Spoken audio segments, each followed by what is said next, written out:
हाँ, अभी मंच पर आज के हमारे भारतीय जनता पार्टी के राष्ट्रीय अध्यक्ष, संकल्प पुरुष राजनेता माननीय अमित शाह जी के आने की सूचना जानने के बाद बहुत सारे लोगों ने ज्ञापन दिया है। मैं ज्ञापन देने वालों के नाम पढ़े दे रहा हूं। घसियारीपुरा बचाओ संघर्ष समिति, आपातकाल में बंद राजनीतिक कार्यकर्ताओं को सुविधा देने जाने वाले लोग, धानकूट समाज के लोग, कस्तूरबा गांधी के लोग, किसान स्कोत्तर विद्यालय बहराइच के लोग,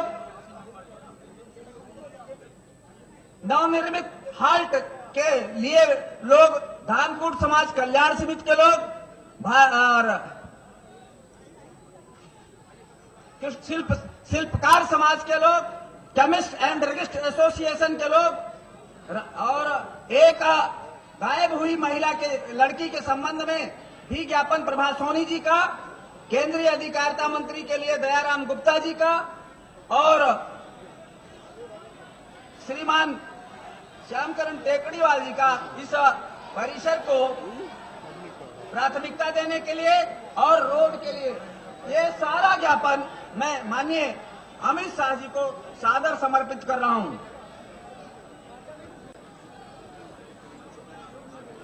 मंच पर वे लोग जिनको मंच पर जिनका वो नहीं है, वो कृपया वहां सामने चले जाएंगे। सामने के लोग बैठ जाएं,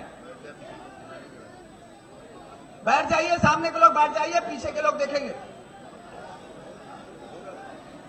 मैं हमारे बीच में आजीवन समाज की सेवा का व्रत लेने वाले राष्ट्र धर्म के व्यवस्थापक मान्यवर पवन पुत्र बादल जी ने महाराजा सुहेल देव पर एक पत्रिका लिखी है और उस पत्रिका का विमोचन आज सुअवसर है। महाराजा सुहेल देव पर पुस्तक लिखने के बाद ऐसे संकल्प पुरुष के हाथ से उसका विमोचन करने की उनकी इच्छा थी। भगवान ने वो इच्छा पूरी की है। मैं आग्रह करूंगा पवन पुत्र बादल जी से जो पुस्तक विमोचन के लिए लाए मान्यवर के पास। और इसी क्रम में प्रेम सागर पटेल जी ने सरदार पटेल संस्थान से संबद्ध है, जननायक पटेल के ऊपर एक पुस्तक लिखी है। जैसे मान्यवर पटेल जी ने सारे राष्ट्र को एक सूत्र में बांधा था, उसे ही प्रकार का मंत्र लेकर चलने वाले हमारे राजनेता, हमारे प्रेरणा स्रोत संरक्षक आदरणीय अमित शाह जी संपूर्ण राष्ट्र को एक सूत्र में बांधने वाले, उनके हाथों से ही जननायक सरदार पटेल की पुस्तक का विमोचन आज होना है। इस समय विमोचन हो रहा है जननायक पटेल।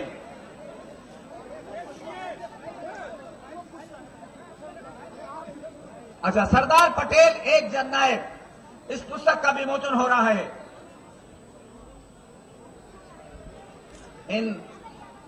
अब मैं आग्रह करूंगा अपने इस रामलीला कमेटी के चेयरमैन से, जो सौभाग्य के क्षण मिले हैं इनका उपयोग कर स्वागत में दो शब्द कहने की कृपा करें। आदरणीय श्यामकरण टेकड़ीवाल जी। आज लौह पुरुष आदरणीय अमित शाह जी, हमारे माननीय सम्मानित सांसद, सभी सांसद, हमारे प्रदेश अध्यक्ष जी, पार्टी के पदाधिकारी, रामलीला कमेटी के सभी सम्मानित सदस्य, हमारे जनप्रतिनिधि एवं उपस्थित भाई बहनों, आज बहुत हर्ष का क्षण है कि रामलीला कमेटी के अनुरोध पर हमारे राष्ट्रीय अध्यक्ष परम आदरणीय अमित शाह जी ने महाराजा सुहेलदेव जी की मूर्ति के अनावरण के लिए समिति को समय दिया। आज इस अवसर पर मैं परम आदरणीय अमित शाह जी का बहुत ही हार्दिक स्वागत करता हूं। हार्दिक स्वागत रामलीला कमेटी की तरफ से एवं हार्दिक स्वागत भारतीय जनता पार्टी की तरफ से और आप सभी की तरफ से कि बहराइच में आज उनका राष्ट्रीय अध्यक्ष बनने के बाद प्रथम आगमन हुआ। वर्ष 2013 में जब माननीय नरेंद्र मोदी जी की रैली हुई थी तो परम आदरणीय शाह जी का बहराइच आगमन हुआ था। उस समय ये मूर्ति निर्माणाधीन थी। तभी ये निश्चय किया गया था कि यह संकल्प इसके अनावरण का माननीय अमित शाह जी से ही पूरा कराएंगे। आज वर्षों की प्रतीक्षा के बाद यह संकल्प पूरा हुआ। इसके लिए रामलीला कमेटी आपका बहुत बहुत ही आभार भी व्यक्त करती है। हम अपने लौह पुरुष माननीय अमित शाह जी के साथ खड़े हैं। इस समय राष्ट्र विरोधी ताकतें बराबर प्रहार कर रही हैं। हम विश्वास दिलाते हैं कि सारे बहराइच वासी हमेशा आपके साथ कंधे से कंधा लगाकर रहेंगे और कभी भी आपको यहां से कोई निराशा नहीं होगी। इसी के साथ सभी आए हुए बहराइच के भाई बहनों का, आप सभी का, प्रदेश पदाधिकारियों का पुनः स्वागत करते हुए मैं अपनी बात समाप्त करता हूं। जय भारत, जय हिंद। हमारा सौभाग्य है हमारे यशस्वी प्रदेश अध्यक्ष, हमेशा जिनके मन में कार्यकर्ता का भाव ही रहा है, ऐसे माननीय लक्ष्मीकांत वाजपेयी जी हमारे बीच में हैं। हमको उनका आशीर्वाद मिले और साथ ही साथ हम बीच में फिर व्यवधान न बने, सीधे आपका जुड़ाव संकल्प पुरुष राजनेता माननीय हमारे संरक्षक अमित शाह जी से हो। इस नाते बिना व्यवधान बने मैं आग्रह करता हूं माननीय वाजपेयी जी से आशीर्वाद प्रदान करें। परम श्रद्धेय राष्ट्रीय अध्यक्ष आदरणीय श्री अमित शाह जी, मंच पर उपस्थित सभी सम्मानित सांसदगण, मंच पर उपस्थित सम्मानित पदाधिकारीगण, रामलीला कमेटी बहराइच के सभी सम्मानित पदाधिकारी गण एवं कार्यकर्ता बंधुओं और बहनों, राजा सुहेल देव की मूर्ति अनावरण कार्यक्रम में उपस्थित इस क्षेत्र की जनता, माताएं, बहनें और पत्रकार मित्रों, जिस राष्ट्रवाद पर गंभीर संकट इस समय मंडरा रहा है, उस समय भी यही कमोबेश परिस्थिति थी और उस परिस्थिति में राजा सुहेल देव ने भारत माता की रक्षा करने का काम विदेशी आक्रांताओं से किया था। इसलिए राजा सुहेल देव के चरणों में मैं नमन करते हुए, श्रद्धा सुमन अर्पित करते हुए, हम सब उनके कृतित्व से प्रेरणा लेकर आज पुनः भारत माता की रक्षा के लिए प्रवृत्त हूं, ऐसा मेरा मानना है। यदा यदा ही धर्मस्य ग्लानिर्भवति भारत अभ्युत्थान अधर्मस्य तदात्मानं सृजाम्यहम्।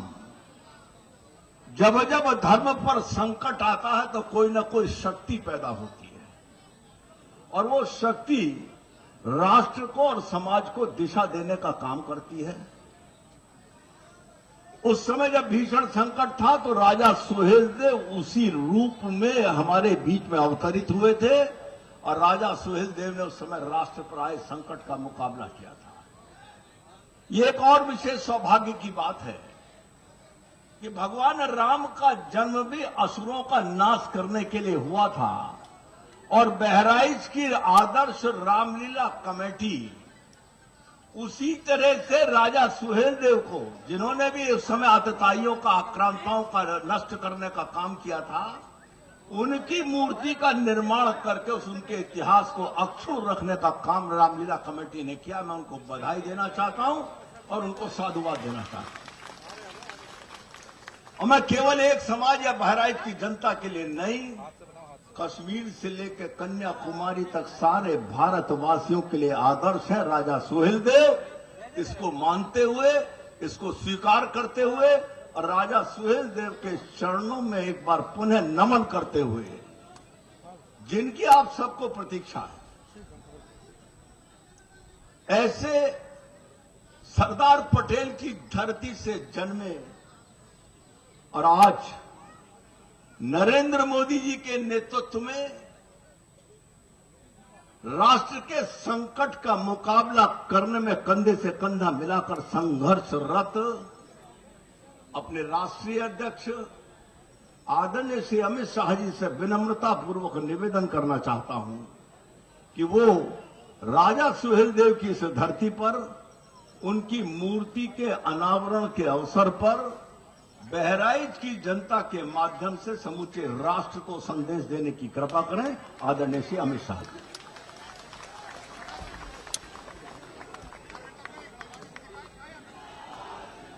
अमित शाह जी जिंदाबाद जिंदाबाद, अमित शाह जी जिंदाबाद जिंदाबाद। राजा सुहेलदेव।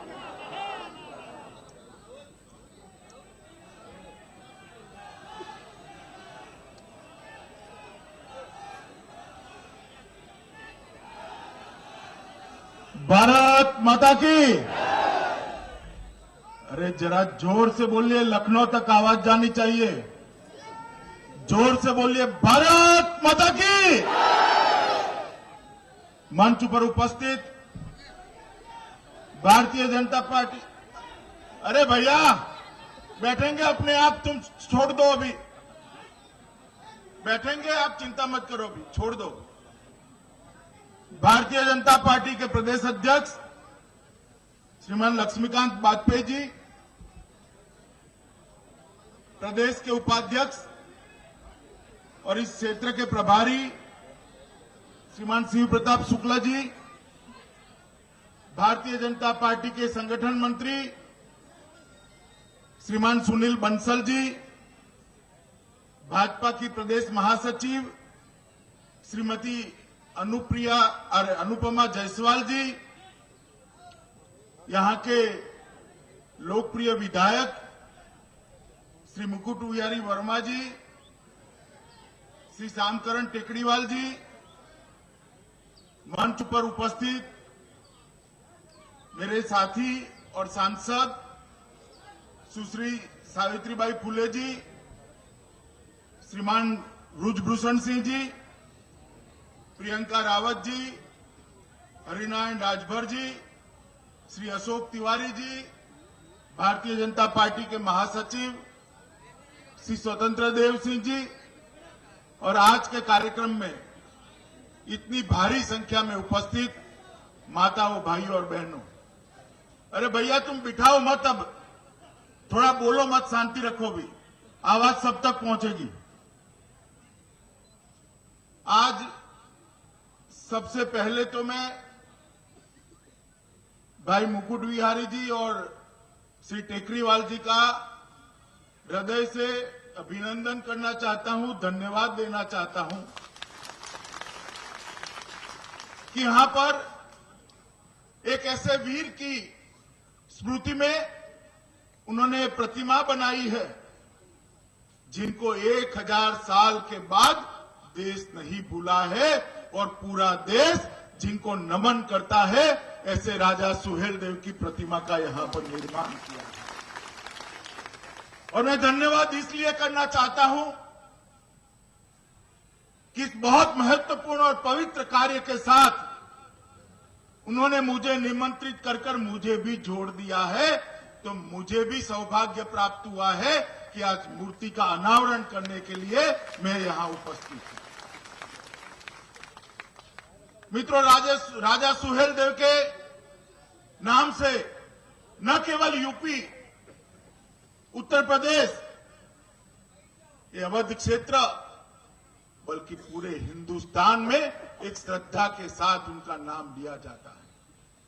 एक जमाना था जब अपना देश कई छोटे छोटे रियासतों में बटा हुआ था, तब प्रदेश से परकीय आक्रांत आते थे, हमारे धर्म स्थानों का, हमारे श्रद्धा स्थानों का तोड़ने का काम करते थे और गुलाम बनाने की दिशा में आगे बढ़ते थे। उस दिशा में कई सारे आक्रमण जब हुए और होते होते, भैया रुक जाओ ना, तुम सुनते ही नहीं हो, होते होते जब ये सालार गाजी यहां तक पहुंचा, तब उसका मुकाबला एक ऐसे वीर से हुआ जिसने उनकी विजय यात्रा को यहीं पर समाप्त कर दिया। 1.5 लाख से बड़ी फौज लेकर परकीय आक्रांताओं ने जो हमला किया था, यहां पर विश्व प्रसिद्ध सूर्य कुंड बना था, उसको तोड़ने के लिए एक दूसरा सोमनाथ का मंदिर गुजरात जैसा भी यहां पर भी बना था, उसको तोड़ने के लिए आए थे। उसका मुंह तोड़ जवाब दिया और ऐसी रणनीति से युद्ध लड़े कि न केवल गाजी, उसकी पूरी की पूरी सेना यहां पर समाप्त हो गई और एक नए इतिहास का सूचना शुरू हुआ। आज भी स्वतंत्रता की लड़ाई लड़ने वाले वो सुहेल देव का स्मरण जब करते हैं तो युवा उनमें से प्रेरणा प्राप्त करते हैं। और मित्रों, जो जनता, जो प्रजा अपने वीर पुरखों को याद नहीं करती, वो कभी इतिहास नहीं बना सकती। वो ही इतिहास बना सकते हैं जो पुरखों के काम में से प्रेरणा लेकर जंग को जारी करते हैं। और आज यहां पर राजा सुहेल देव की मूर्ति का अनावरण कर सालों सालों तक जो युवा हैं, आने वाली पीढ़ियां हैं, उनको एक संदेश मिलना है कि आजादी की लड़ाई कैसे लड़ी जा सकती है, कैसे आक्रमणकारियों को परास्त किया जाता है, उसका संदेश यहां से मिलने वाला है। मित्रों, आज संजोग की ही बात है, जब मैं यहां पर राजा सुहेल देव की प्रतिमा का अनावरण करने आया हूं, बहुत लंबे समय पहले कार्यक्रम तय था, मगर आज देश की पार्लियामेंट में चर्चा हो रही है। अभिव्यक्ति के नाम पर, अभिव्यक्ति की स्वतंत्रता के नाम पर देश विरोधी नारों को सहन किया जाए या न किया जाए। मैं पूछना चाहता हूं, जो पार्टियां और विशेषकर कांग्रेस पार्टी और कांग्रेस के उपाध्यक्ष जो कहते हैं, जो लोग नारे लगाते हैं भारत की बर्बादी तक जंग जारी रहेगी, जो नारे लगाते हैं भारत तेरे टुकड़े टुकड़े होंगे, जो नारे लगाते हैं अफजल गुरु तेरे कातिल जिंदा है, हम शर्मिंदा है। मैं पूछना चाहता हूं भाइयों बहनों और युवाओं को, आप सहमत हैं अभिव्यक्ति की आजादी के नाम पर इन नारों के साथ? जरा जोर से बोलिए, दिल्ली तक आवाज जानी चाहिए। आप सहमत हैं क्या? और मैं चाहता हूं कि देश की संसद इस देश की सबसे बड़ी पंचायत है, और मैं कहता हूं हर पार्टी को जिनके नुमाइंदे देश की पार्लियामेंट के अंदर बैठे हैं, वो स्पष्ट कर दे कि अभिव्यक्ति के आजादी के नाम पर इस तरह के नारों को हिंदुस्तान में सहन करे, इसके साथ आप सहमत हो या नहीं हो। और कांग्रेस अध्यक्षा ने भी अपनी पार्टी का रुख स्पष्ट करना चाहिए। जो लोग नारे लगाते हैं भारत तेरे टुकड़े होंगे, भारत तेरी बर्बादी तक जंग जारी रहेगी, ये अभिव्यक्ति की आजादी है या देशद्रोह है? इसको एक बार इस देश की जनता ने तय करना पड़ेगा। और मैं यहां से पूछना चाहता हूं कांग्रेस के उपाध्यक्ष राहुल गांधी जी को, आप देश की जनता के सामने इस नारों को स्पष्ट करिए, आप इसका समर्थन करते हैं या नहीं करते हैं? और नहीं करते हैं तो हिम्मत कर इसकी निंदा करिए। वोट बैंक की राजनीति के लिए इतने नीचे मत उतरिए। वोट बैंक की राजनीति के लिए देशद्रोह के नारों के ऊपर अभिव्यक्ति की आजादी का एक कपड़ा उठाकर आगे नहीं बढ़ सकते। ये देश हजारों शहीदों के अपने जीवन की कुर्बानियों के कारण आज एक बना है। ये देश लाखों लाखों लोगों के जीवन की कुर्बानियों के कारण आजाद हुआ है। अगर आप अभिव्यक्ति की आजादी के नाम पर इस देश को तोड़ने वाली ताकतों का समर्थन करते हैं तो भारत की जनता को आपको जवाब देना पड़ेगा। और मित्रों, मैं कहना चाहता हूं कि देश की पार्लियामेंट में देश की सभी पार्टियों ने अपना रुख स्पष्ट कर देना चाहिए कि जो नारे लगे थे जेएनयू के अंदर, वो नारों के साथ ये पार्टियां सहमत है या नहीं। और मैं स्पष्ट कर देना चाहता हूं, भारतीय जनता पार्टी की ओर से भारतीय जनता पार्टी इस प्रकार के देशद्रोही नारों की निंदा करती है। हम कभी भी इसका समर्थन नहीं कर सकते। मित्रों, यूपी राजनीतिक रूप से बहुत संवेदनशील प्रदेश है। चुनाव को तो काफी देर है, मगर अभी यहां से चुनाव का माहौल यूपी में बना हुआ है। और यूपी की जनता ने तय करना है कि अगली सरकार किसकी बनानी है। यूपी की जनता ने तय करना है। आज देश की आजादी के इतने सालों के बाद, देश की आजादी के इतने सालों के बाद देश के कई प्रांत कहीं से कहीं पहुंच गए, मगर हमारा उत्तर प्रदेश आज विकास की दौड़ में काफी पिछड़ गया है। क्यों? क्या नहीं है उत्तर प्रदेश में?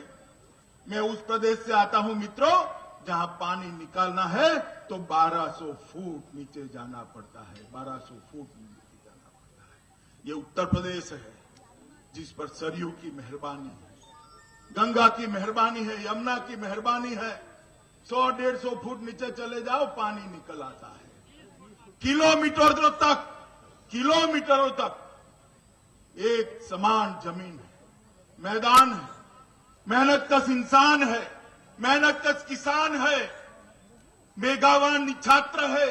क्यों विकास नहीं होता उत्तर प्रदेश? क्योंकि उत्तर प्रदेश की जनता ने कभी सपा, कभी बसपा, कभी सपा, कभी बसपा, बारी बारी से ये जातिवाद की राजनीति करने वाले दलों को शासन सौंपा है।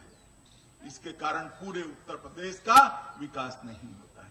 एक आता है तो जाति विशेष का विकास करने का प्रयास करता है, और दूसरा आता है तो उत्तर प्रदेश का विकास नहीं होता, सिर्फ जाति बदल जाती है। भारतीय जनता पार्टी के हाथ में अगर उत्तर प्रदेश की सरकार ये यूपी की जनता सौंपती है तो जात पात के आधार पर नहीं, उत्तर प्रदेश के चप्पे चप्पे का और बच्चे बच्चे का विकास तभी संभव है जब भारतीय जनता पार्टी की सरकार। सपा वाले आते हैं तो गुंडागिरी बढ़ जाती है, और बसपा वाले आते हैं तो भ्रष्टाचार और गुंडागिरी दोनों बढ़ जाते हैं। भारतीय जनता पार्टी की सरकार एक बार इस सूबे में हुई थी। मैं याद दिलाना चाहता हूं, कल्याण सिंह जी और राजनाथ सिंह जी की जब सरकारें थी तब किस तरह से उत्तर प्रदेश का विकास हुआ था। उत्तर प्रदेश ऐसा लगता था कि सभी प्रांतों की दौड़ में सबसे आगे निकल जाएगा, मगर दुर्भाग्य से विगत 20 सालों से सपा बसपा का ये जो दौर चला है, ये दौर ने उत्तर प्रदेश को बहुत पीछे छोड़ दिया है। मैं कोई ज्यादा बात करना नहीं चाहता। यही उत्तर प्रदेश है, इसकी महान जनता ने भोले शंकर की तरह कृपा कर भारतीय जनता पार्टी को 80 में से 73 सीट देकर पूर्ण बहुमत की सरकार बनाई, और आप ही के आशीर्वाद के कारण अभी के सांसद भारतीय जनता पार्टी के सरकार के प्रधानमंत्री बनकर आज देश पर शासन कर रहे हैं। नरेंद्र मोदी यही वाराणसी से चुनकर देश की संसद में गए मित्रों, यहीं से चुनकर गए। और नरेंद्र मोदी की सरकार जब से बनी है तब से गरीबों के लिए, गांव के लिए, किसान के लिए, पिछड़ों के लिए, दलितों के लिए कई प्रकार के कार्यक्रम नरेंद्र मोदी सरकार ने हाथ में। मैं आज कहना चाहता हूं, बहराइच की इस धरती पर कि आजादी के 7 दशक होने आए, जब तक भारतीय जनता पार्टी की सरकार नहीं बनी तब तक इस देश में 60 करोड़ लोग ऐसे थे जिनके घर में एक भी बैंक अकाउंट नहीं था। आप मुझे बताइए भैया, ये 60 करोड़ लोग कोई अमीर लोग थे क्या? जिनके घर में एक भी बैंक अकाउंट नहीं था, वो कौन था? इस देश का गरीब था, इस देश का पिछड़ा था, इस देश का दलित था। नरेंद्र मोदी सरकार ने जन धन योजना कर 20 करोड़ से ज्यादा घरों के अंदर बैंक अकाउंट खोलने का काम ये 1.5 साल के अंदर ही समाप्त कर दिया है और उन तक एक देश के विकास का फायदा पहुंचे, इस तरह की व्यवस्था की है और कोई सरकार ने नहीं की। मित्रों, मुद्रा बैंक की योजना करी। गत वर्ष बजट में मुद्रा बैंक की योजना लेके मोदी सरकार आई और इस साल तक, कल तक आप समझ कर चलिए 90,000 करोड़ से ज्यादा रुपया गरीबों में अलग अलग प्रकार के रोजगारी के लिए लोन देने का काम इस सरकार ने समाप्त कर दिया था। गरीब के लिए ये बैंकों के दरवाजे बंद थे, वो बैंकों के दरवाजे खोलने का काम नरेंद्र मोदी सरकार ने किया है और 45 लाख से ज्यादा युवाओं को रोजगारी का काम देने का काम ये नरेंद्र मोदी सरकार ने किया है। और सालों से इस देश का किसान चाहे आकाशी खेती करता हो, चाहे इरिगेशन की खेती करता हो, उस पर जब आपदा आती थी तो ऊपर भगवान होता था और नीचे धरती मां, बीच में सरकार कहीं नहीं आती। नरेंद्र मोदी सरकार ने किसानों के लिए कुदरती आपदा के समय पर जो सहायता दी जाती थी, वो सहायता की राशि में अनेक गुना बढ़ोतरी करने का काम किया है। उसकी अपर लिमिट 1 हेक्टेयर से बढ़ाकर 4 हेक्टेयर कर दी और कई प्रकार से उसको तर्कसंगत भी बनाया। और जब फसल बेकार हो जाती थी, जल भराव होता था, बाढ़ आती थी, सूखा आता था, खेत में कीड़े पड़ जाते थे, फसल बर्बाद होती थी, तो कोई बीमे का फायदा किसान तक नहीं पहुंचता था। अभी प्रधानमंत्री जी एक ऐसी योजना लेकर आए हैं, प्रधानमंत्री फसल बीमा योजना। वो बरेली में आने वाले हैं यूपी के किसान को बताने के लिए।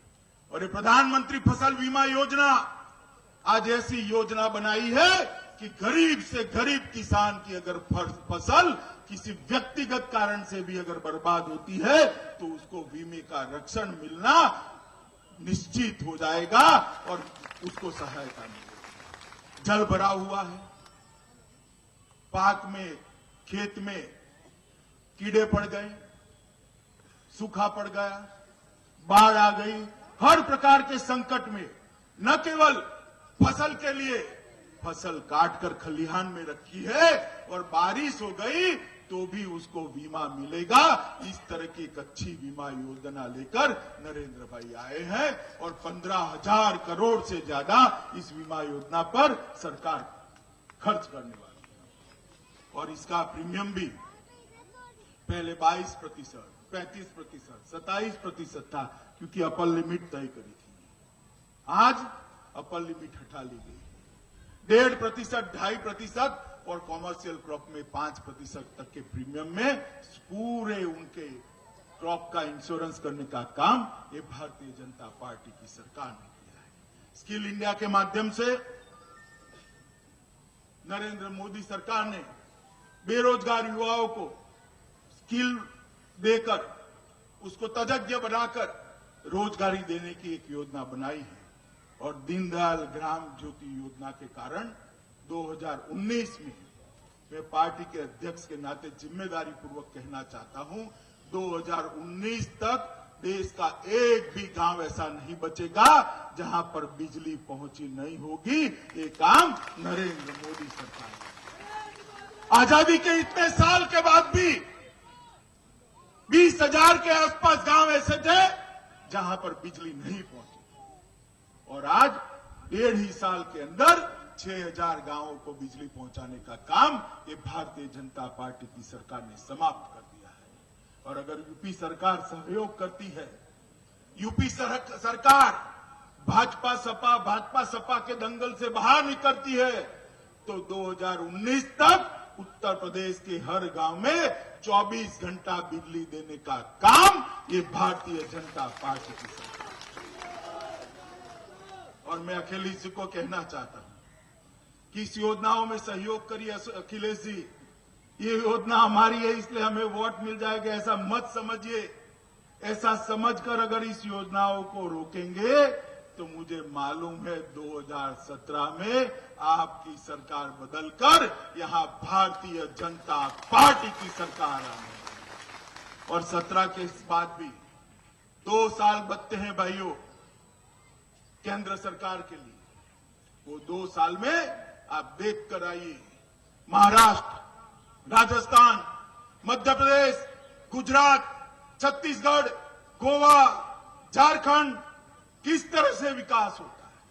हर गांव में 24 घंटा बिजली पहुंचाना चाहिए। कृषि विकास दर 10% से ज्यादा हुआ है। लाखों युवाओं को रोजगारी मिली है। हर गांव में पब्लिक हेल्थ सेंटर बना है। हर गांव में 8वीं कक्षा तक की स्कूल बनी है। हर गांव को रोड से जोड़ लिया गया है। अस्पताल में दवाइयां भी है और मरीज के लिए जगह भी है और उपचार करने के लिए डॉक्टर भी है। इस प्रकार की व्यवस्था भारतीय जनता पार्टी की सरकारों ने की है। और भगवान न करे किसी गरीब की अगर मां बीमार पड़ती है, बाप बीमार पड़ता है और गुजरात में जाकर देखिए 108 नंबर का बटन दबा देता है तो 10 मिनट के अंदर ही सभी सुविधाओं से लैस एम्बुलेंस उसके घर पर पहुंच जाती है। इस प्रकार की व्यवस्था हमने जहां जहां शासन मिला है और इसीलिए जहां जहां भारतीय जनता पार्टी शासन में आई वहां बार बार भारतीय जनता पार्टी आई। गुजरात में हम आए, जीतते ही गए। मध्य प्रदेश में हम आए, जीतते ही गए। राजस्थान में आए, जीतते ही गए। छत्तीसगढ़ में आए, जीतते ही गए। और मैं आपको गारंटी देता हूं, एक बार यूपी में ला दीजिए, बदलने का मौका हम आपको नहीं देंगे। मित्रों, यूपी की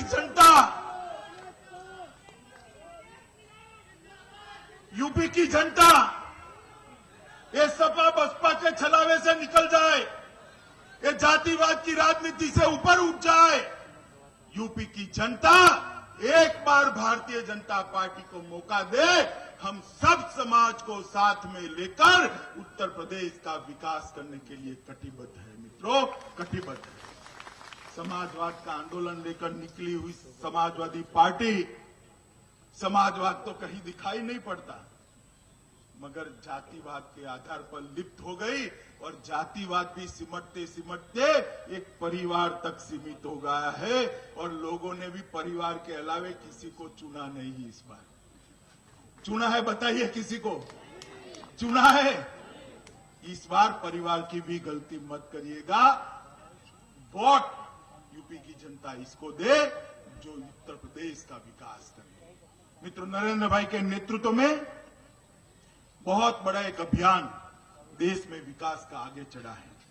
विपक्ष उसमें रोड़े डालने का काम कर रहा है, संसद को चलने नहीं देता। फिर भी नरेंद्र भाई दिन रात लगे हैं देश का विकास करने के लिए और आज हमारी विकास दर दुनिया में सबसे ज्यादा विकास दर भारत की विकास दर है। चीन को भी हमने पीछे छोड़ दिया है। इस तरह का विकास का काम भारतीय जनता पार्टी की सरकार करेगी। मैं आज राजा सोहेल देव के मूर्ति के अनावरण के वक्त पर फिर से एक बार देश के सभी लोगों का आह्वान करना चाहता हूं कि देश में एक विचित्र प्रकार की जो बहस छिड़ी है, अभिव्यक्ति की आजादी और दोष विरोधी नारों में कौन महत्वपूर्ण है, मैं जनता से अपील करना चाहता हूं कि इस देश में कभी देश विरोधी नारों को सहन नहीं किया जा सकता। हजारों शहीदों ने जब बलिदान दिया है तब कश्मीर हमारे पास है। हजारों शहीदों ने जब बलिदान दिया है तब हम आजाद हुए हैं। भारत के अस्तित्व पर, भारत के टुकड़े करने के लिए जो लोग नारे लगाते हैं, उनको अभिव्यक्ति के आजादी के नाम पर पनाह देना सभी राजनीतिक पार्टियों ने बंद करना चाहिए और जनता ने भी एक ऐसा जनमत बनाना चाहिए कि फिर से ऐसी हिम्मत कोई न कर सके। मित्रों, आज बहुत बहुत खुशी के साथ राजा सोहेल देव की मूर्ति का अनावरण हुआ है। सालों तक ये मूर्ति यहाँ के युवाओं को और देश भर की जनता को प्रेरणा देती रहेगी। उनके जीवन में से काफी कुछ सीखकर आज की सांप्रदायिक समस्याओं के सामने हमारा समाज लड़ता रहेगा, यही अभ्यर्थना। और फिर से भाई मुकुट बिहारी और टेकरीवाल को अनेक अनेक साधुवाद देते हुए मैं मेरी बात को समाप्त करता हूं। आप सब मेरे साथ दोनों हाथ खड़े कर कर, मुट्ठी भींचकर आक्रोश के साथ जो दिल्ली में देशद्रोही नारों का समर्थन कर रहे हैं, इनकी नींद उड़ जाए इतने जोर से बोलिएगा, भारत माता की, भारत माता की, भारत माता की, वंदे मातरम।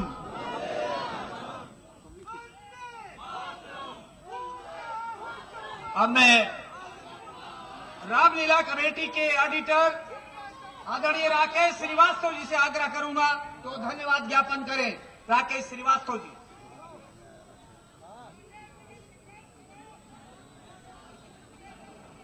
श्री मर्यादा पुरुषोत्तम रामलीला कमेटी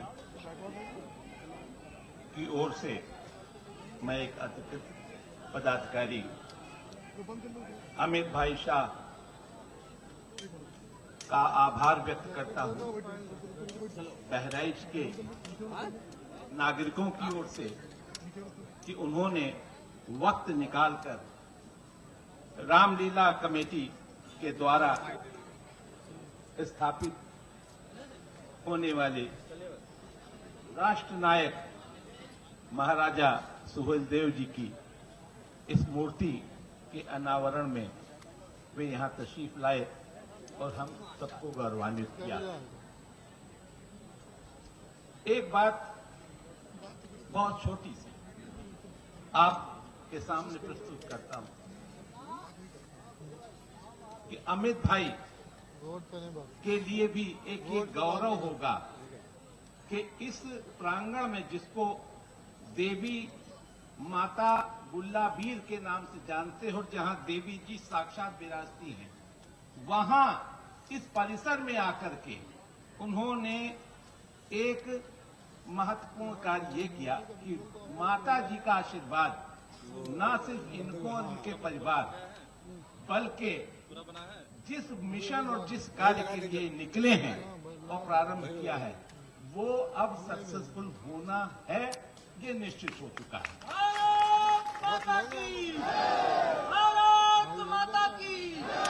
क्योंकि माता जी की कृपा है और बहराइच से हमेशा लोगों को माता की कृपा ही मिली है। धन्यवाद आप सभी पदाधिकारी, बीजेपी के, हमारे नागरिक, हमारे आए हुए माताएं बहनें, सभी का आभार हम व्यक्त करते हैं कि इस धूप में आकर के उन्होंने इस समारोह को सफल बनाया।